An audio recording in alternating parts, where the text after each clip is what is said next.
Good morning, everybody. Welcome. My name's Alex Taylor. I'm a licensed prayer practitioner here at Light on the Mountains.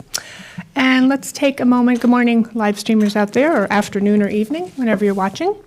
Let's take a moment to go within, and if you're comfortable, close your eyes and take a few deep breaths.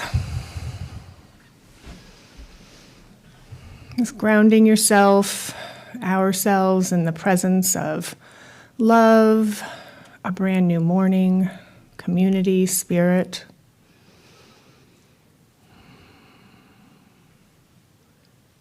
And I know that this day is blessed as each one of us is blessed, and surrounded within and without the spirit, the love, the grace of the universe. I give thanks this morning for this wonderful moisture that is coming from the sky and blessing our earth. And I give thanks for each person that's here, for the hearts that are connected, the minds that are expanded. I know it is all good, it's all God, and that we are shown down the path of this day. And I give thanks for Reverend John, his message, and RL and his music, and Lennon for doing the live stream that makes it possible for so many more people to share in this service. And I give thanks for the volunteers that keep our center going throughout the week, and for each person that is here. I am truly grateful. As together we say, and so it is. And I selected a reading today from our Science of Mind magazine, and it is it is May now, May edition. And it is a reading called Something New Wants to Emerge, and it's by Reverend Dr. Edward, who is the spiritual leader for the bigger Centers for Spiritual Living. The birth of anything new is generally preceded by pain and messiness. Before we can enjoy the newness of a home remodeling project or order of a clean closet, we must first contend with the destruction and disorder that can temporarily look and feel worse than when we started. Emotions that emerge as the slate is being cleaned can be challenging to experience and to manage. Try to stay with the emotions, because the self-awareness encompasses the full spectrum of your feelings and your thoughts.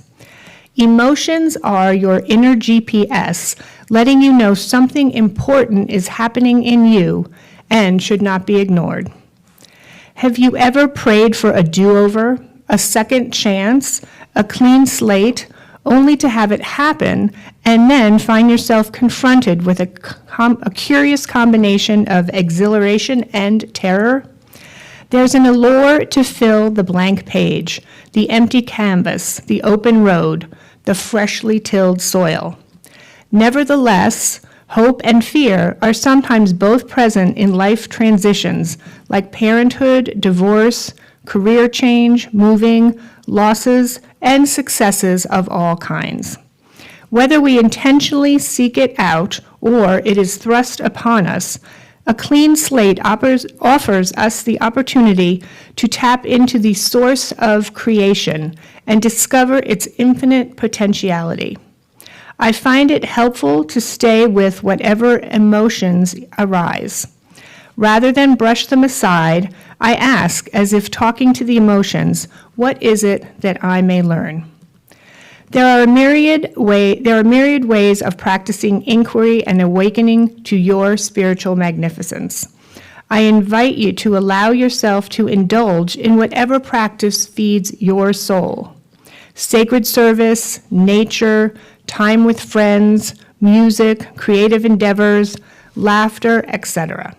And finally, honor your body and get plenty of sleep. Centers for Spiritual Living's purpose is to awaken humanity to its spiritual magnificence. We awaken by cultivating self-awareness and self-reflection.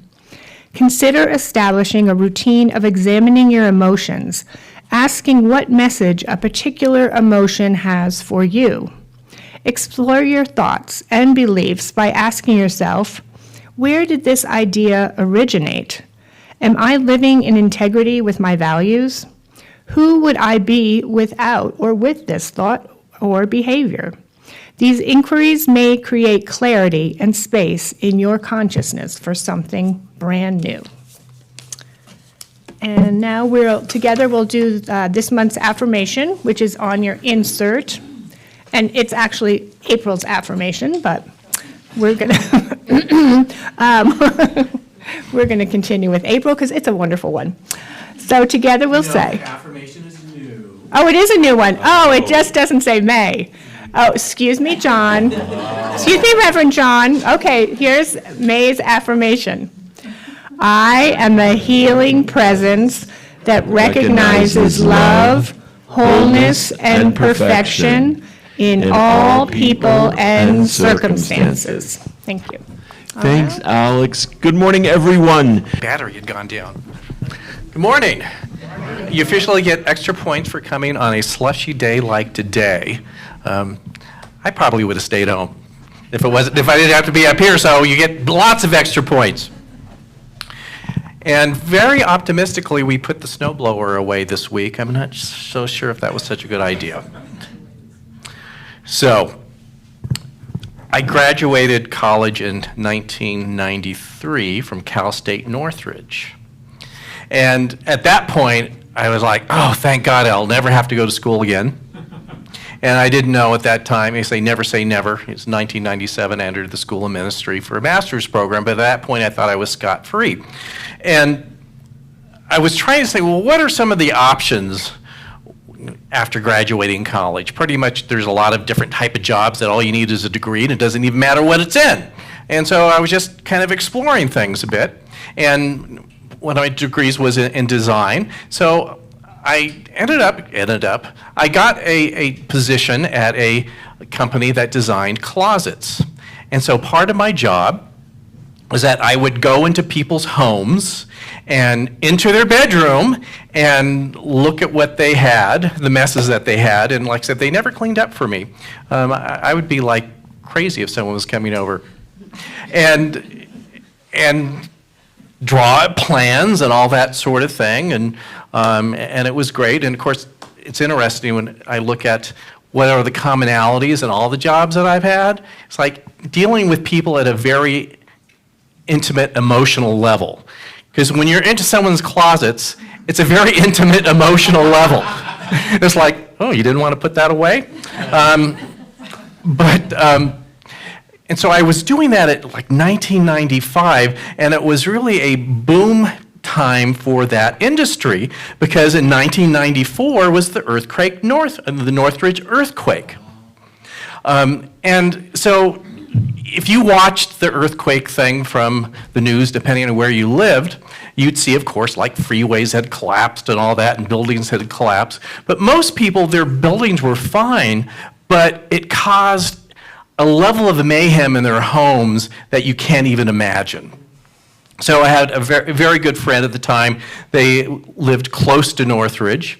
They lived in a 2-bedroom apartment on the 3rd floor, so the higher up you go, the more shaking that can happen. And I was really concerned for them. In fact, I went looking for them like about a week later because it was pre-cell phones. You couldn't just like check up on people, so if you hadn't heard from them, like who knows? Because they lived probably about 3 miles from the epicenter of the whole thing. And I finally found them, and of course, their place was this mess, and how they told me what happened, of course, this was at 4:30 in the morning when it happened. Everyone's in bed.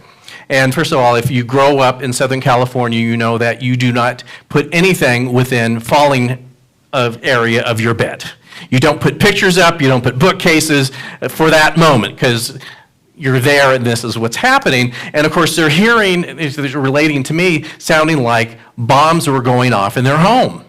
That anything and everything that was on shelves got dumped on the floor, and including a lot of glass items and all that. And after it finally stopped and they're realizing that they're in this debris field, they thought, well, we've got to find the cats. And so making sure that you can put shoes on because there's shards of glass everywhere, and trying to find the cats. I probably took them 2 days. You know how cats are. They hide out and that kind of thing. It's like, I'm out of here. But she said she went into the kitchen or towards the kitchen and thought there was more damage than there was because there was just this billowing, what looked like smoke. And she thought, oh my God, we're going to have to get out of here. But when you have that much energy happening, and earthquake-wise, what it was a combination of flour, sugar, and spices of this huge, just imagine in your kitchens, even if you don't, you're not crazy like I am and all the stuff you buy for it, imagine it all falling on the floor, and anything food-wise is like this, and then imagine what it's going to take to clean it up. So yes, I know. So that was kind of the era that I was in, that industry, that a year later people had, started shoveling all the glass and things, and we're finally to the point of their remodels, that they needed someone like me that could come, put the finishing touches and get your closets together after doing all this work. And so most of the jobs I went on were those people like, oh, you wouldn't believe what this looked like 6 months ago or whatever. So yeah, I believe it, because I was there. And so I was given an appointment with, again, profile, post-earthquake repair. And I walked in, and they were kind of behind what everyone else had already done. In fact, they looked like it had maybe been a week since the earthquake. That they had a largish home, 2,400 square feet, something like that, so not small. And as I came in, first of all, she says, I want to make sure you have good shoes on. They're as good as anything else. I says, well, there's still glass throughout the carpeting. I want to make sure that you have really sturdy soles. Okay. And as I'm going there, they have piles of debris throughout the house. And they hadn't even got to the point that they were really selective of this is a throwaway pile and this is a keep pile. It was still just piles. And they're saying, we're not really sure what's salvageable yet, but we're going to figure that out at some point. And so it was almost like, have you ever seen these, reality shows of hoarders?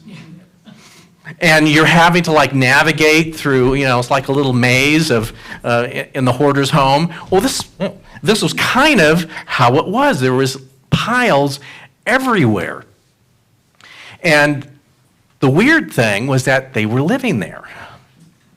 That most people in their condition, kind of ground zero, they realized that the only way to do this was you needed to move, at least temporarily. You had to, one thing that you would see as you were driving down streets in the area, there's all these construction bins, like the big trash bins on people's lawns that when you do remodeling, because the first thing was just start throwing stuff away.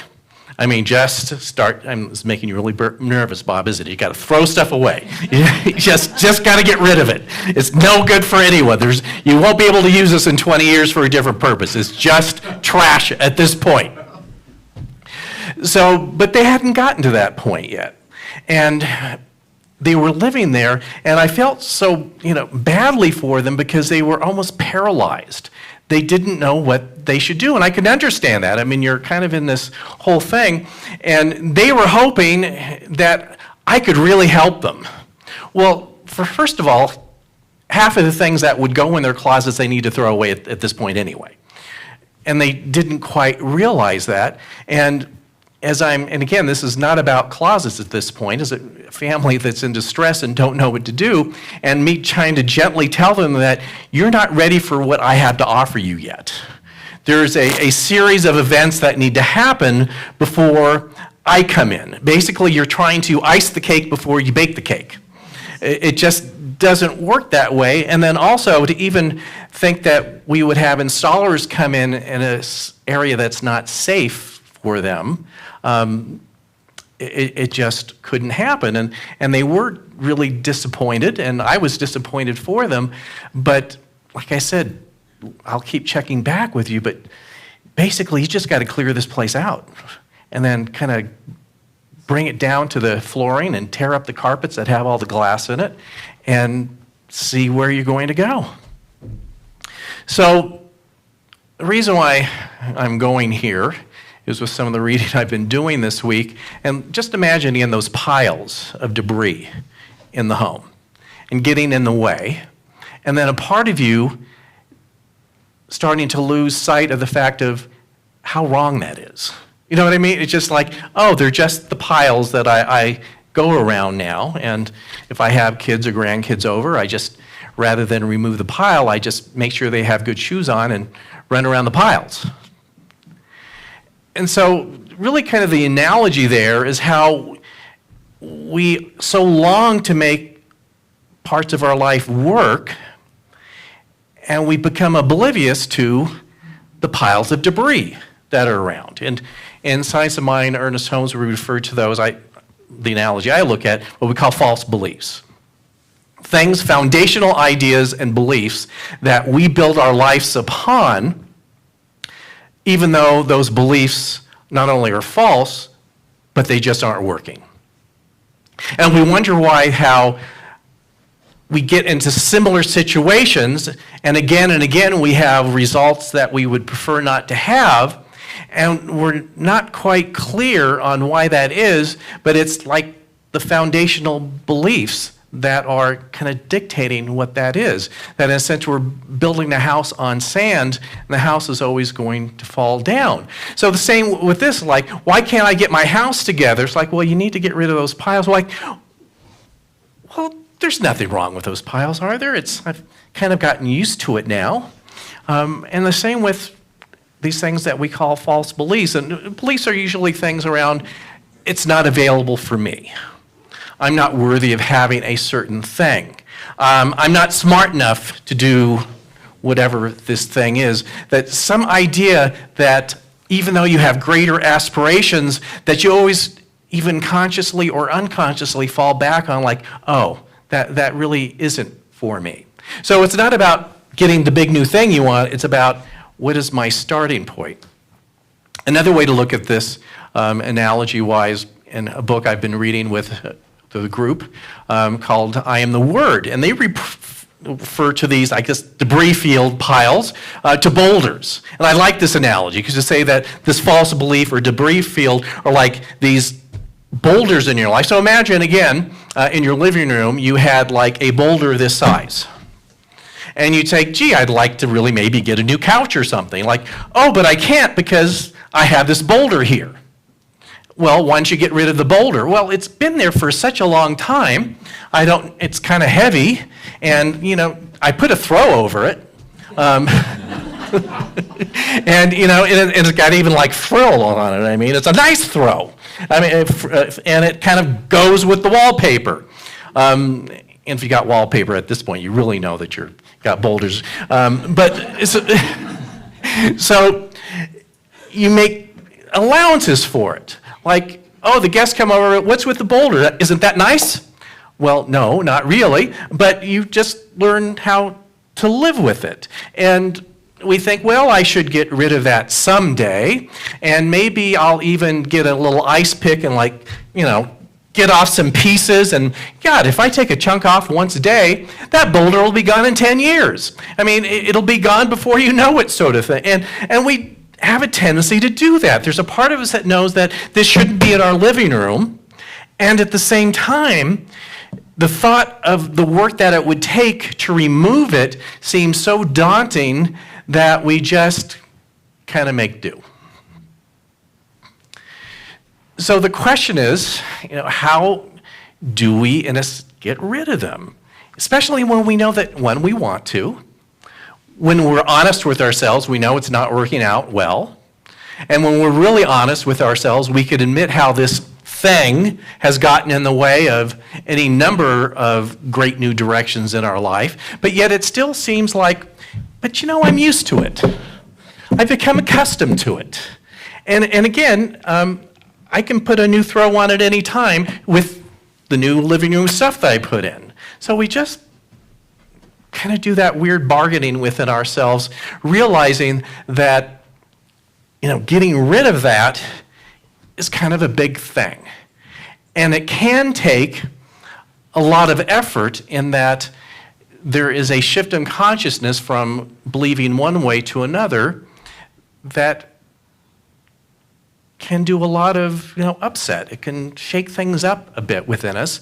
And I think we just have that fear of, we know it's not working, but what would it look like if we got rid of it? That we're, in a sense, there's not too many earthquake analogies I can use today, so that once you get that room clear, like, what would I do with it then?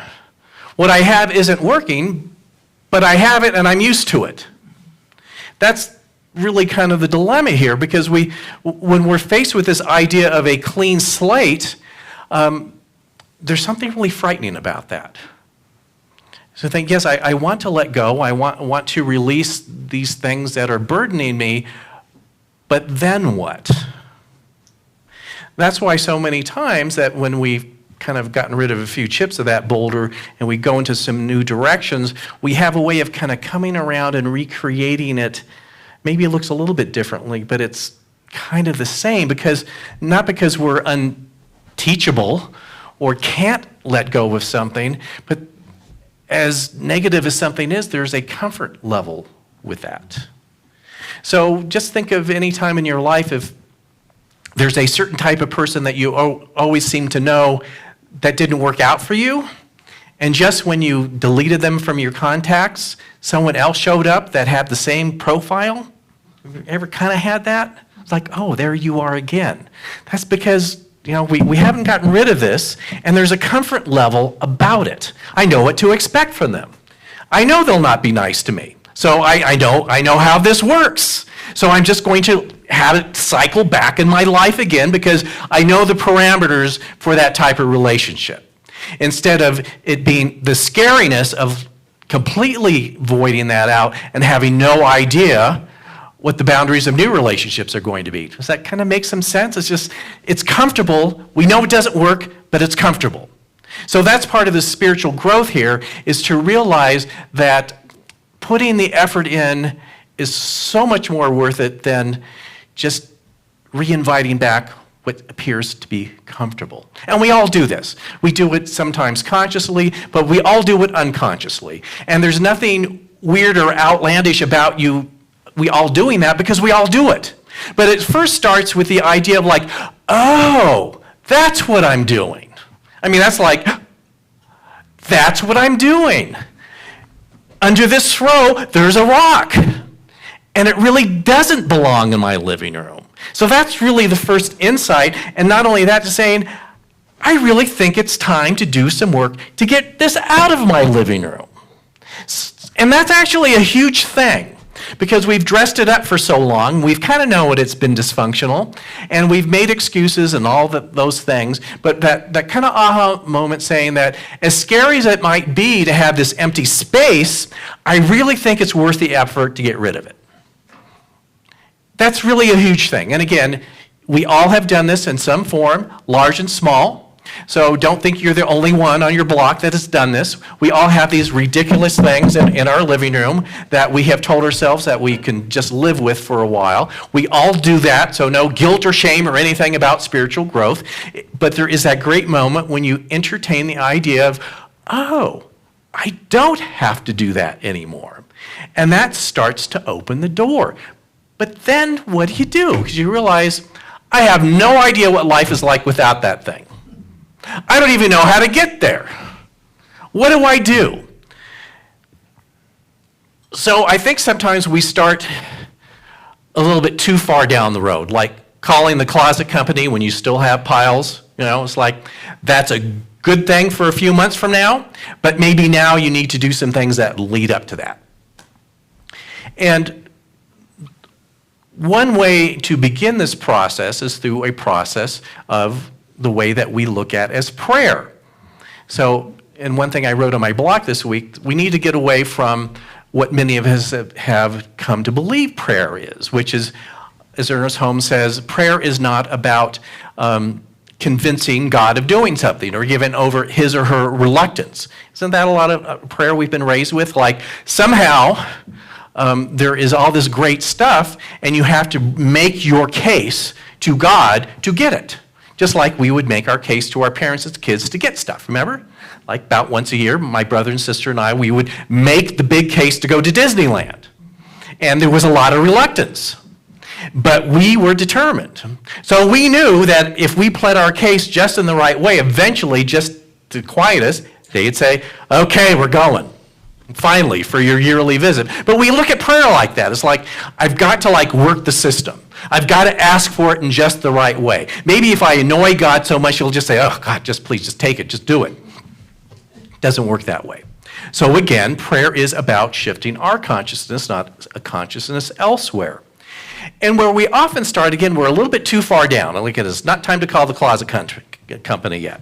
We think, well, we try to visualize or even have some sort of affirmative statement of what we want this to look like once we haul this away. Now, I think being really clear is important, but sometimes getting clear on the physical level is a little bit too premature. Because if I'm still at the same state of consciousness, I'm still probably going to get something similar that looks just a little bit different. Oh, this rock is in two pieces and a different color. It'll be perfect. As opposed to something completely different. So we still go back to our own reference points of, and it's and it's still kind of the same thing, just dressed up a little bit differently.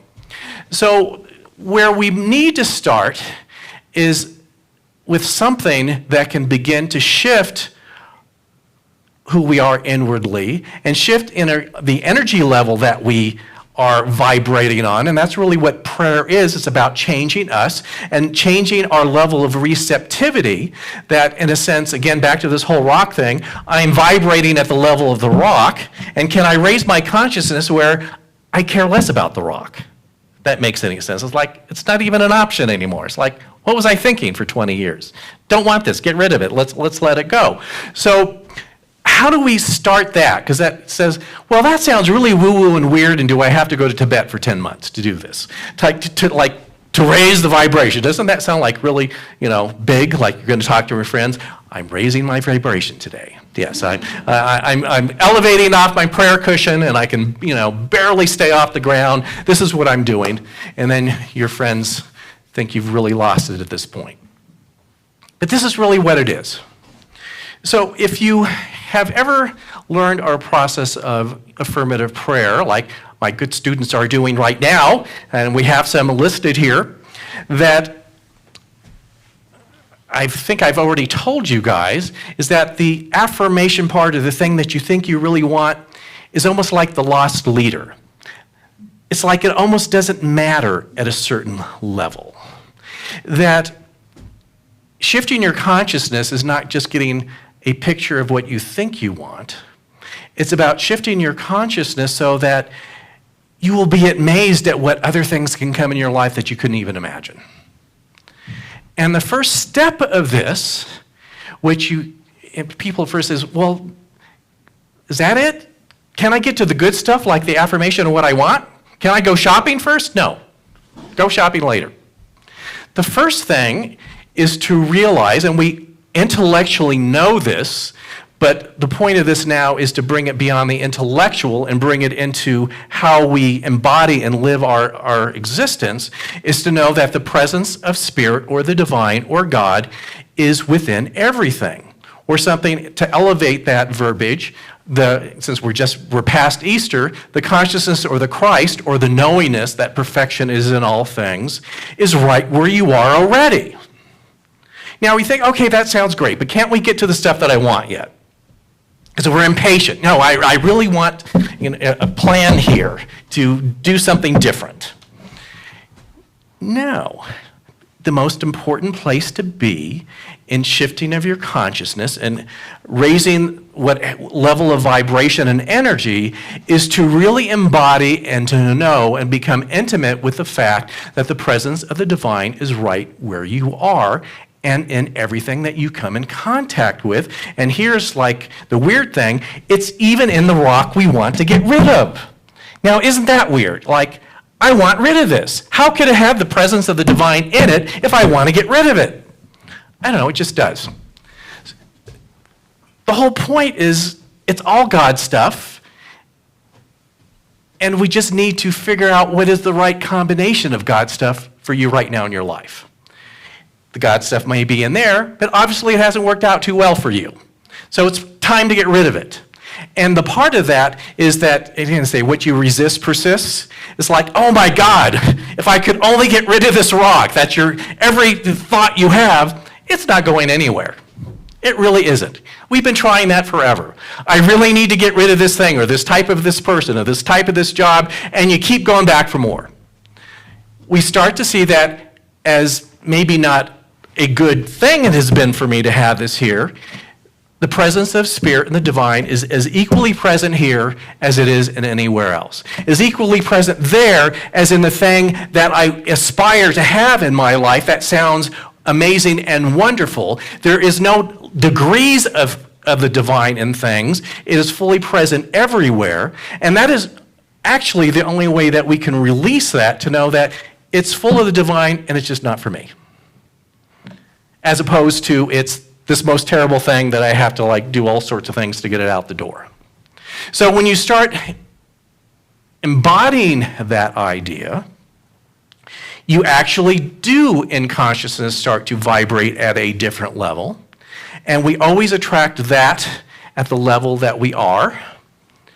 And you will see that just concentrating on that one simple thing, that things that really shouldn't be in your life will just have a interesting way of just kind of going away. And things that you have longed for so long that truly were good for you will have a way of starting to come in. And those things that you obsessed about, that you thought, if only that thing were to come into my life, that actually probably wasn't good for you, you'll see why did I want that? What was I thinking about that? That you start to come to this clarity that it is all God stuff, but you know that there's certain God stuff with your name on it. And it is an opening of the door to that which is good for you right now. And it's actually pleasantly saying goodbye to this, whatever it is, that hasn't been working for a really long time. But here's the next kind of level of that. So as humans, we often think that we need to call it in, Okay, I didn't think this piano was divine, so I'm going to light a candle and say a prayer and know that it's there, and what I did made it happen. Actually, you didn't. It was there all the time. The difference is that you didn't see it possibly. So part of this elevation in consciousness is to know that it already is completely 100% the divine, even if you haven't been able to see it yet. Even if it's well hidden. Even in the people that you would prefer would move really far away. It's there too. I have another great example of how that is. So back to the earthquake, because I was obsessing about the earthquake all this week. So as it is known with people I know, I have really good housing karma. Something told me about 5 months before the Northridge earthquake to move out of Northridge. I mean, I was truly at ground zero, and it just said, it just doesn't feel right anymore. So I moved, as they say, from the San Fernando Valley over the hill. That's the terminology you use. I'm going over the hill and into West LA. There's still plenty of damage, but nothing like in Northridge. And so, like my friends in Northridge, I'm in bed at 4:30 in the morning on January something or other. And like I said, I was a good Southern California. Nothing is within falling range of my bed. But I am seeing the bookcase at the end of my bedroom kind of going, it's down, it's up, it's down, it's up. And I'm just waiting. And the books that they fly, it's far enough away. Again, grew up there, you know what to do. It didn't fly. And so it's over. Nothing, we lost a couple minor things, fell off shelves. And the electricity went out. And so I was in an apartment. We had a balcony on the main street there. And of course, go out on my balcony. And of course, people are out on the streets. And they're like, oh my God, and car alarms are going off and all sorts of things. And remember this one guy yelling, have you seen my dog? He went running and all that. And of course, it's like mass confusion. Again, there was very little damage in my little pocket, but people are like, oh my God, what just happened? And I'm on my balcony, I'm just taking this in, and I looked up. And I was just amazed. In Los Angeles, that morning had the same sky we have in Idaho. because the electricity was gone. And you could see the Milky Way. And it was like, to me, because I love looking at the sky anyway, it was like this miraculous moment. Having lived there all my life, you never saw a star in the sky because of the light. And here it was just, again, like especially if you went north of town, when it's clear here, how the sky looks, that's how it looked. And so, guess what? It has always been there. It didn't matter because of the light pollution or smog or clouds or anything else. We had come to believe that it wasn't there anymore and that you had to go somewhere else to find it. But it was always there. It's still there.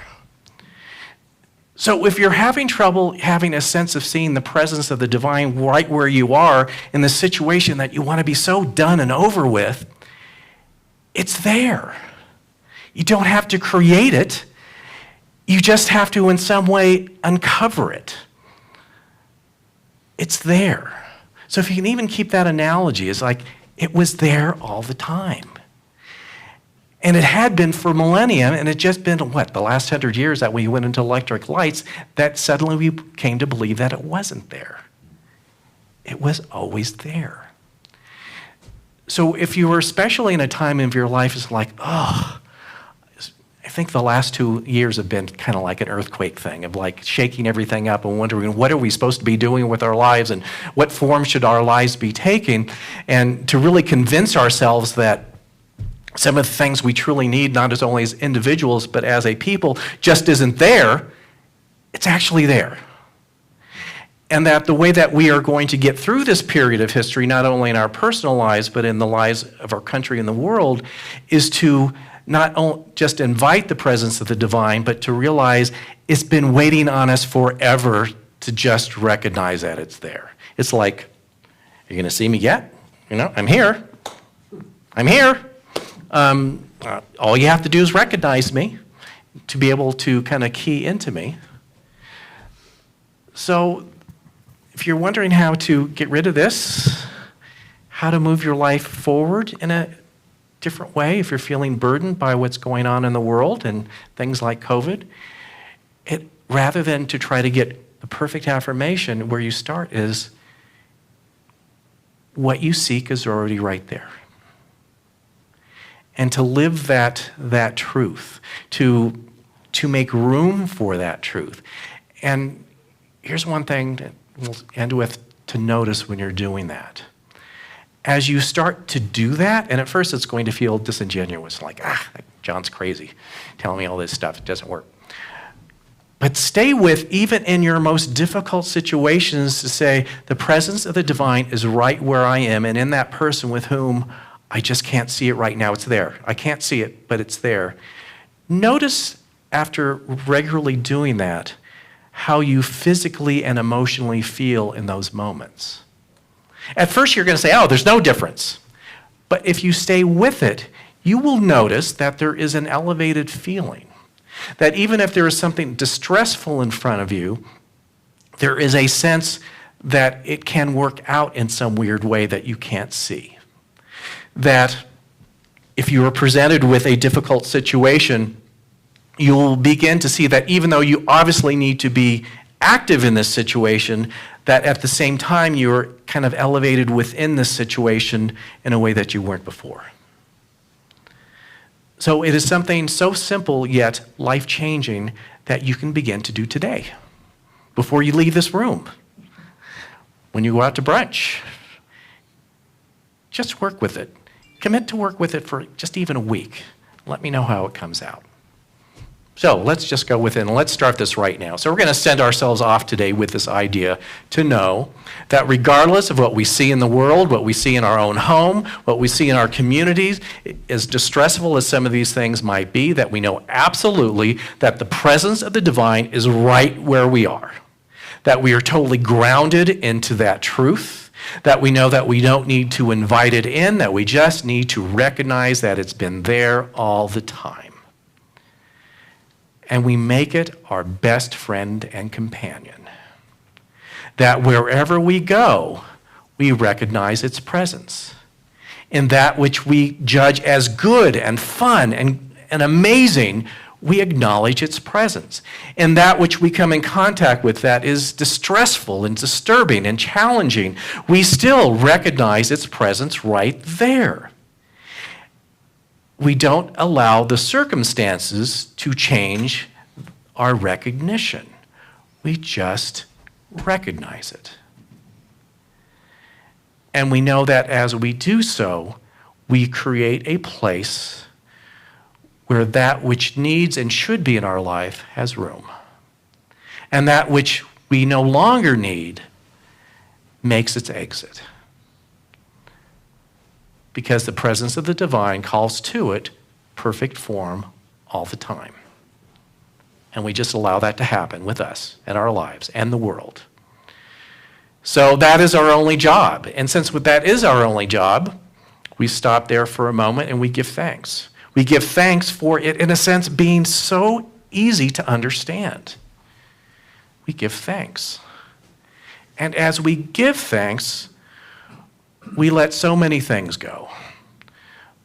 We release our idea of how things have to look because we know there's a perfection in them already. We release our attachment to thinking that we can control how it looks because we figured out that doesn't work. We release it to that presence of the divine. We recognize to know that it is its job to create on that level, that new level of energy. So we live and sit in trust, we live in gratitude, and we just let it happen. And so it is.